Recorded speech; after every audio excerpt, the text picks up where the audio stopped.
my flight got canceled to Brazil. So they got me a room at the Hilton, which is only like 2 minutes from Universal Studios. So might have to take a side trip. She's never been on one. And I said, so let's go. We picked the one going Closing number 2. 8 nights. I had landed in Cleveland late the night prior and had to sign very early in the morning, around 8 a.m. to do my refinance before seeing my family and heading off to play in the U.S. Open Cup. Just lost in the U.S. Open Cup. How sad. Yep, and as you can tell, we lost. I didn't actually take much content, didn't take many photos, so unfortunately, that little snippet of my failure is all that you get to see. But that's okay because I was on the way back to see my wife and kid. I landed in the Orlando airport, switched to terminals so that I could hit up the Cinnabon and Auntie Anne's. Then, after smashing that food and getting a blood sugar crash, I'm so tired.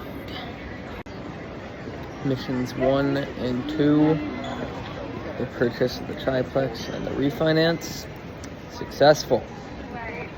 Mission 3, U.S. Open Cup, failure. And then, wouldn't you know it, my flight back to Brazil gets canceled.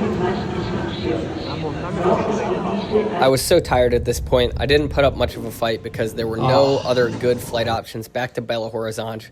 So I took the hotel room they gave me and the free food and decided to weigh my options a little more. I mean, after all, Orlando is not too bad a place to get stranded, right? So let's review. I flew from Belo Horizonte to Miami to sign documents on the trunk of a notary's car to purchase a triplex. Then I flew to Cleveland, and the very next morning at 8 a.m., I signed with a notary at my parents' house for the refinance of one of our rehabs. And then that night I played in the U.S. Open Cup, which we lost. Very sad. The next morning at 6 a.m. I go to the Cleveland airport. I fly to Orlando for my layover before I go back to Belo Horizonte. My flight gets canceled. Now I'm in a Hilton hotel, only a couple minutes from Universal Islands of Adventure.